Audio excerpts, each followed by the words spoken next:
Chers amis aventuriers catholiques, bonjour. Des nouvelles de mes injecteurs? Eh ben non.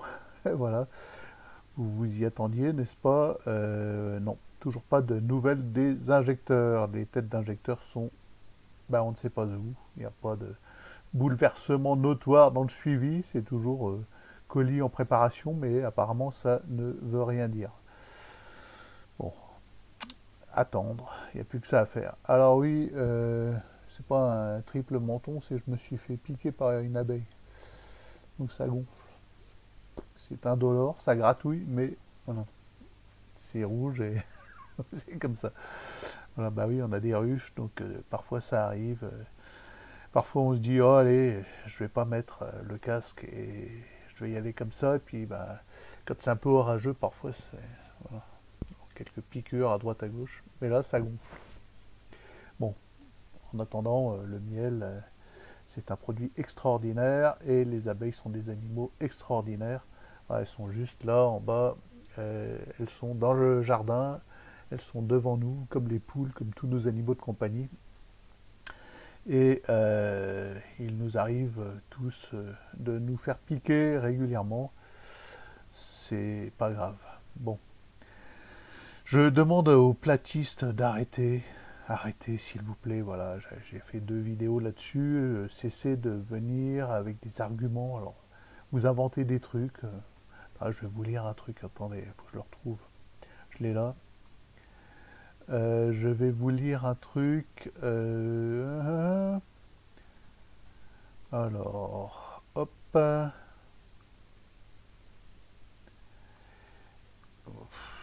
vous inventez des trucs.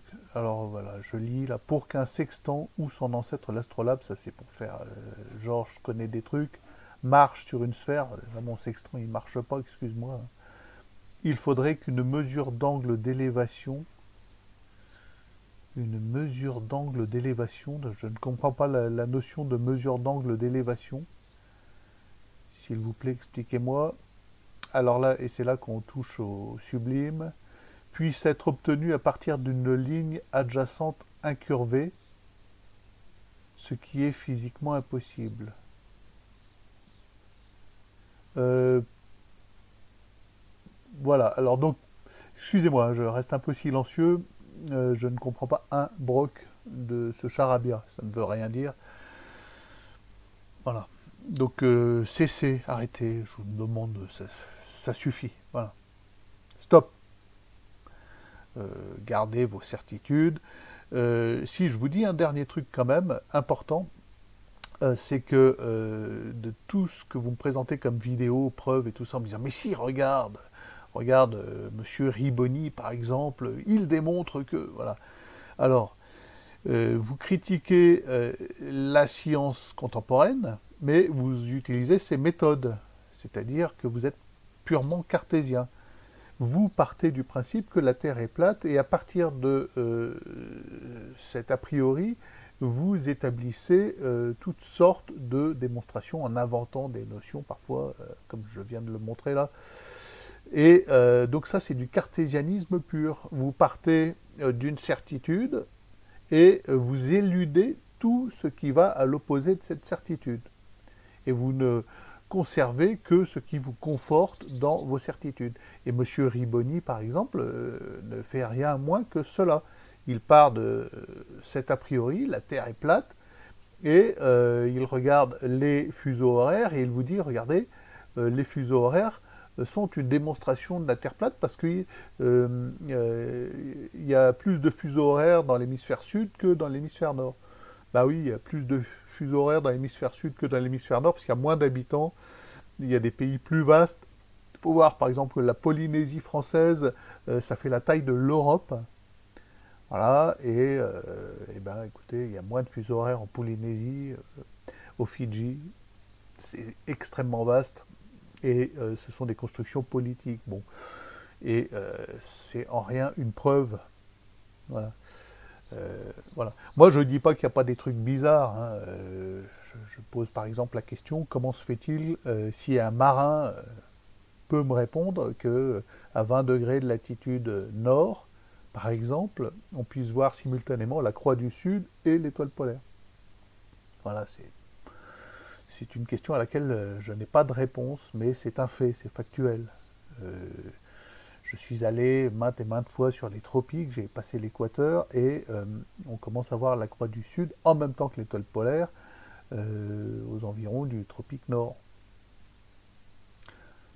Ce qui est illogique, s'ils sont dans l'axe nord-sud de la Terre,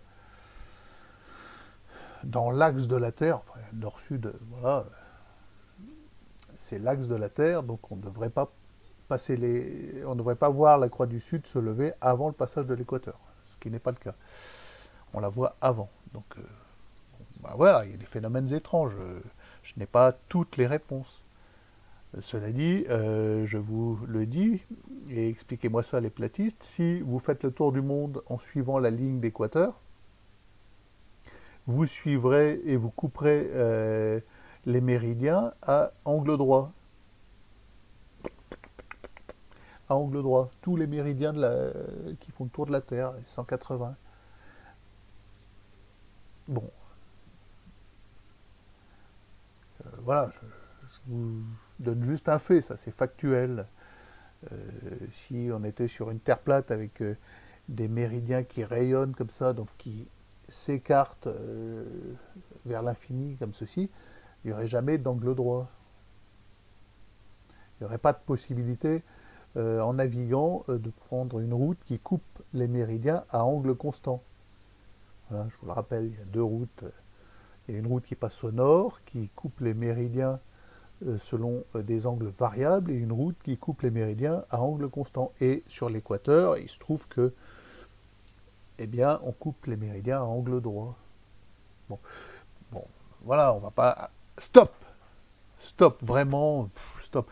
Ça n'est pas de foi, ma chaîne est une chaîne d'aventuriers catholiques. Moi, je suis bête, hein, vraiment, j'applique des méthodes qui fonctionnent. J'ai un sextant, là, en bas, je vous le montrerai, un de ces quatre. Un vieux sextant, tout plein de scotch pour tenir des trucs. Bon. Euh,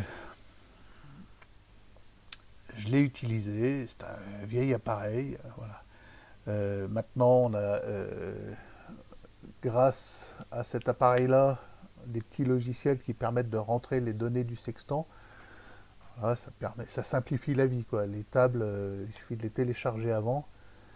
Les éphémérides et les tables Trigo, on les charge là-dedans et puis on rentre les données du sextant là-dedans et on arrive à faire de la navigation astronomique simplifiée grâce au téléphone.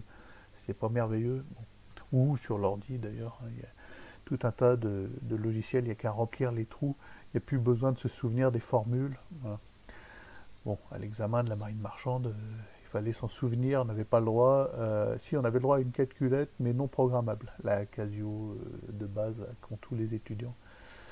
Bon, voilà, je suis bête, moi j'applique ça, et puis ça marche. Bon, bah, je me dis, voilà, c'est génial. Mais je n'ai pas les réponses. Je ne pars pas avec un a priori en me disant la Terre c'est une sphère, la Terre c'est plat, la Terre rien, donc tous les autres sont. Voilà. Je vous donne des faits mathématiques, des faits bruts. Et c'est de l'expérience, c'est vécu sur le terrain. Les gens qui viennent me dire que c'est de la théorie, non, c'est vraiment de l'expérience. J'ai réellement choisi les deux seules routes possibles. Et il y a deux routes sur une sphère, il y en a deux.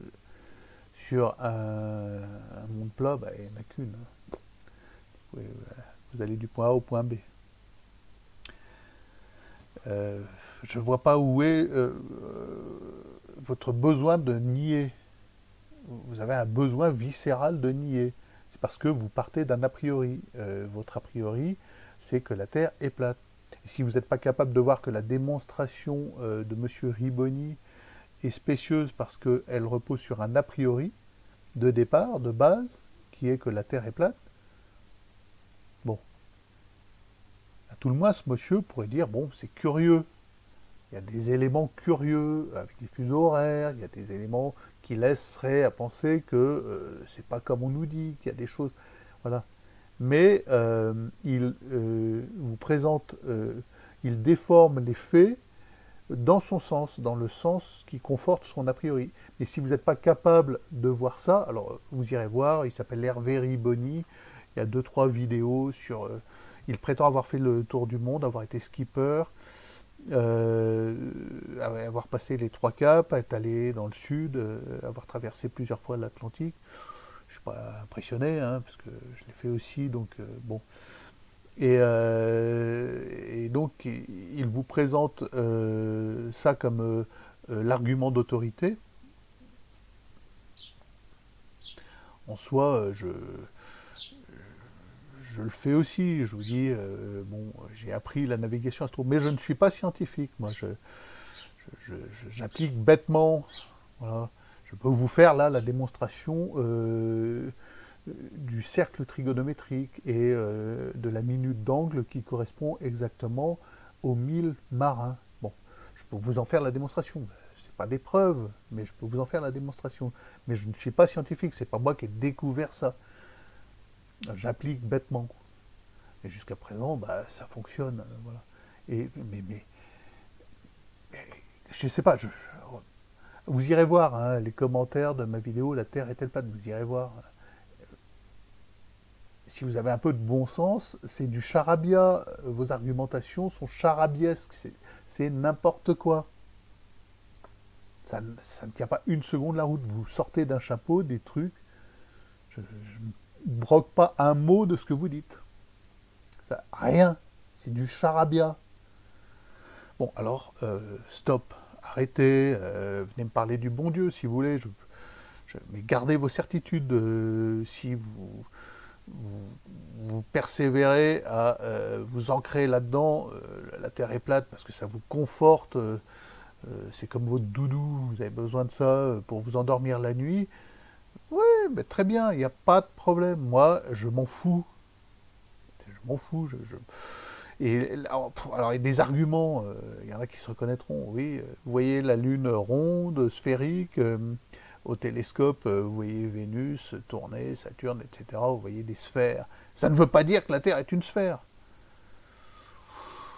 Bon, excusez-moi, hein, dans l'ordre des probabilités, si quand même, si vous utilisez un calcul de probabilité sur les milliards de sphères que je peux observer à la lunette astronomique dans le ciel, alors, je ne sais pas, le micro a dû glisser, bon, sur les milliards de sphères que je peux observer, voilà, ou alors, en l'occurrence j'observe beaucoup de points lumineux, mais je peux observer quelques planètes, j'observe 9 planètes, à travers ma lunette j'observe des sphères.